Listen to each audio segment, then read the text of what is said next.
அனைவருக்கும் இனிய காலை வணக்கம். அன்பார்ந்த உறவுகளே, நெஞ்சங்களே, சகோதர சகோதரிகளே, இந்த நாள் இனிய நாளாக அமைய அனைவருக்கும் மங்களம் உண்டாகட்டும்.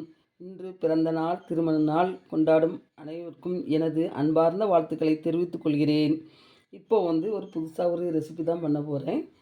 எல்லாருக்கும் தெரியும், கவுனி அரிசிங்க. கவுனி அரிசி ஒரு 200 கிராம் எடுத்து வச்சுக்கோங்க. கவுனி அரிசி ஒரு 200 கிராம் எடுத்து ஒரு 8 மணி நேரம் ஊற வச்சு அரைச்சி எடுத்து வச்சுருக்கேங்க. அந்த இருக்குல்ல, இது எடுத்து நான் கலக்கி வச்சுருக்கேன். இதில் தான் இப்போ கவுனி அரிசி தேங்காய் பால் பாயாசம் பாருங்க. தேங்காய் பால் ஒரு பாதி முறி தேங்காய் பால் எடுத்து கெட்டியாக அரைச்சி வச்சுருக்கேங்க. அதுக்கு தேவையானது முந்திரி பருப்பு, பிஸ்தா முந்திரி பருப்பு, பாதாம் பருப்பு, கிறிஸ்மஸ் பழம், ஒரு 4 ஏலக்காய் எடுத்து வச்சுக்கோங்க இது போடுறதுக்கு. அப்புறம் அதுக்கு தேவையான அளவு வெல்லம் கொஞ்சம் எடுத்து வச்சுருக்கேன். இப்போ நம்ம ஸ்டவ்வை ஆன் பண்ணிவிட்டு வீடியோக்குள்ளே போகலாமா? இப்போ ஸ்டவ்வை ஆன் பண்ணி முதல்ல கவுனி அரிசியை நல்லா வேக வைக்கணுங்க.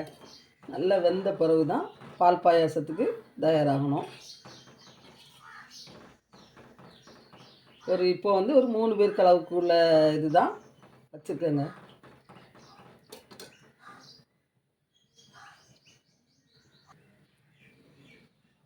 இப்போ கவுனி அரிசி நல்லா வெந்துட்டுருக்கு. அதுக்கு முன்னாடி ஒரு திருக்குறள் சொல்லலாம். அறத்துப்பால் 1ஆம் அதிகாரத்தில் கடவுள் வாழ்த்தில் இப்போ ஒரு திருக்குறள் சொல்லலான்ட்ருக்கேன். தனக்கு உவமை இல்லாதான் தாழ் சேர்த்தார் கல்லால் மனக்கவலை மாற்றல் அரிது. அதாவது இறைவனுக்கு ஈடு இறைவன்தான்.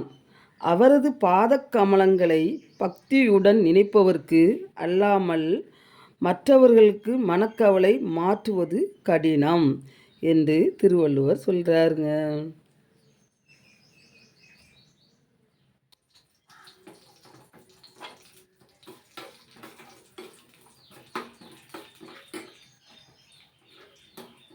முந்திரி, பாதாம், திராட்சை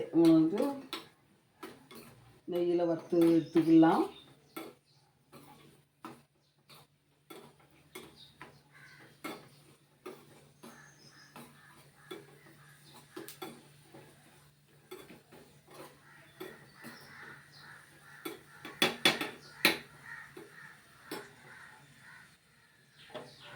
தனியாக வறுத்து வச்சாச்சு. இப்போ இதுக்கு தேவையான அளவு சீனி போடலாம். வெள்ளை சர்க்கரை சீனி. நாட்டு சர்க்கரையும் செய்யலாம், நல்லா டேஸ்ட்டாக இருக்கும். நல்லா சத்து உள்ளதுங்க. கவுனி அரிசி தெரியும்ல, எல்லோரும் சாப்பிடலாம். எல்லாம் கட்டியாக இருக்குது. இப்போ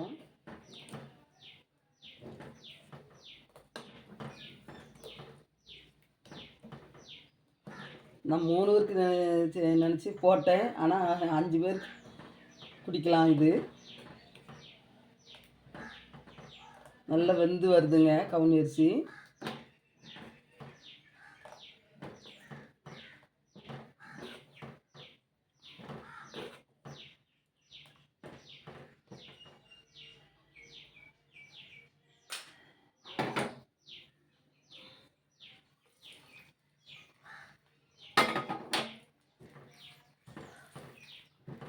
தேங்காய் பால் இறக்கும் போது தான் ஊற்றணும்.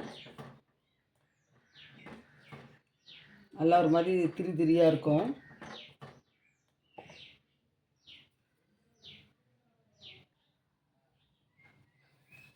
இப்போது ஏலக்காய் போடலாம்.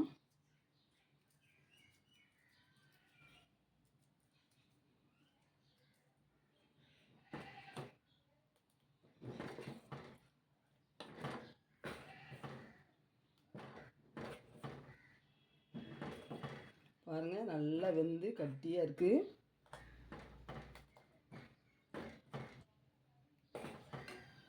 இப்போ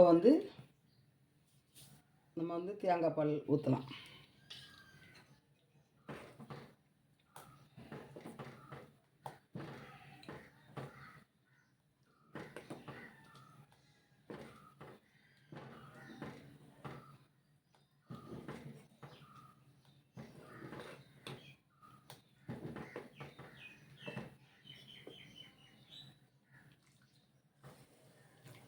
நல்ல கட்டியான தேங்காய் பால்.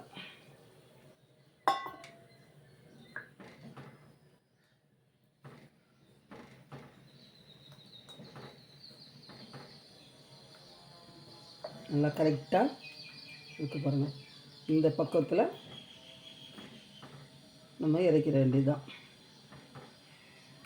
சுவையான தேங்காய் பால், கவுனி அரிசி தேங்காய் பால் பாயாசம் ரெடி. நல்ல சத்து மிக்கதுங்க. குழந்தையிலேருந்து பெரியவங்க வரைக்கும் நல்லா சாப்பிடலாம். நீங்களும் இந்த ரெசிப்பியை செஞ்சு பாருங்கள். சாப்பிட்டு கமெண்ட் பண்ணுங்கள், லைக் பண்ணுங்கள். முதல்ல சப்ஸ்கிரைப் பண்ணாதவங்க முதல்ல சப்ஸ்கிரைப் பண்ணுங்கள். அன்பு சகோதர சகோதரிகளே, சுவையான கவுனி அரிசி தேங்காய் பால் பாயாசம் ரெடி.